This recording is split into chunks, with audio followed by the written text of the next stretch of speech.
pupunta ako ngayon sa mall para bumili ng raincoat kasi nung mga nakarang araw tag-ulan, diba? At ang hirap mag-film pag may payong. Sa akin yung... Thank you po! Ayan, nandito na tayo.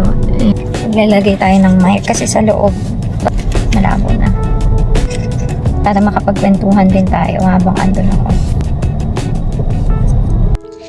Alam mo, may nabasa akong quote dati. Sabi doon, "It doesn't matter how slowly you go, as long as you don't stop." Ganda, no? Alam mo, I used to think I needed to have everything figured out. Sabi ko noon, kailangan kong malaman ng lahat bago ako uusad. Dapat, alam ko nang magiging resulta bago pa man ako magsimula. Kaya ang ginagawa ko madalas, naghihintay ako. Hinihintay ko yung sarili kong maging handa. Hinihintay kong mawala yung takot. At hinihintay kong maramdaman na hindi na ako magkahamali. Sabi ko nun sa sarili ko, okay lang yan. Nagpaplano pa lang naman ako eh. Nag-uumpisa pa lang naman ako. Naisip ko nun, pag sapat na yung kaalaman ko, siguro magiging ready ako. But somehow, hindi dumating yun. Hindi ako naging ready. At alam mo, sa kakahintay kong maging ready, may na-realize ako. Wala namang magaling sa umpisa. Hindi mo kailangan maging magaling sa umpisa. Pero, kailangan mong mag-umpisa para gumaling ka, diba? Nakita niyo. Super cinematic. Alam mo yung amoy niya, amoy damo. Mahilig pa naman ako sa damo. Charot. Dito, balak namin ilagay yung range. Inuna muna namin yung cording kasi yung cording area yun yung urgent. Kung makikita niyo po dito ay nagpapapicture lang ako dahil may kailangan akong isubmit na picture. Dito naman yung favorite spot ko sa farm. Naglalagay lang ako dyan ng upuan. Medyo nagtatagal din ako dito. Wala lang, nakatambay lang. Dito kasi nakapwesto si Luna at Lina. Yan yung mga aso namin sa farm. Meron pa kaming ibang aso dito pero sa ngayon kasi si Luna at si Lina yung bunso. Kaya mas nabe-baby namin sila. Kung makikita nyo, hinahayaan lang namin silang mag-explore dito sa farm para ma-familiarize nila and para alam nila na ang mga manok ay hindi dapat i-attack.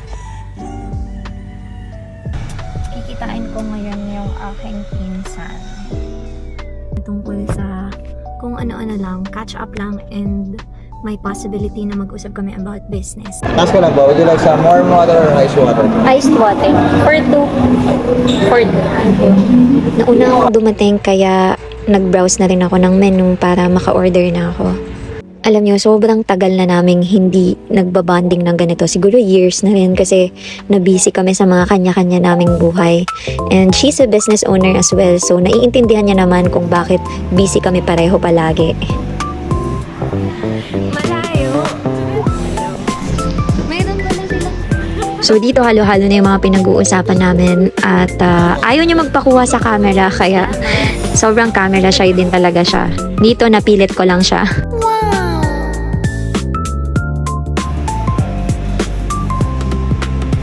After namin doon sa Foresta, lumipat kami ng another coffee shop para magkape ulit. Pero ako, dahil nagkape na ako kanina, nagmatcha na lang ako. This time may iba na kaming kasama. Mga pinsan ko din yan, si Jasper and JC. Si JC ay gusto niya rin magmanok sa future, kaya ang topic na namin dito is about pagmamanok.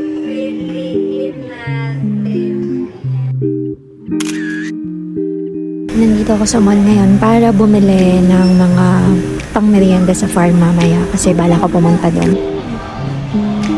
Eating ABM, PMM, and TMM should be assigned to a different person. Day off ko ngayon pero nagpatawag ng emergency meeting yung boss ko. I saw some Slack, I think in our Slack. Pagkatapos nga ng meeting namin, agad kong ginawa yung merienda. Ito yung mga pinamili ko kanina. Naglaga lang ako ng itlog, tapos balak ko yan gawing sandwich spread. Hahaluan ko lang yan ng mayonnaise, salt, and pepper. Napakasarap niyan. Favorite namin meriendahin yan sa farm. Ito na yung palaman. Dali natin. Dala natin yung merienda at saka itong Promotor 43 Tatak Excellence po ito.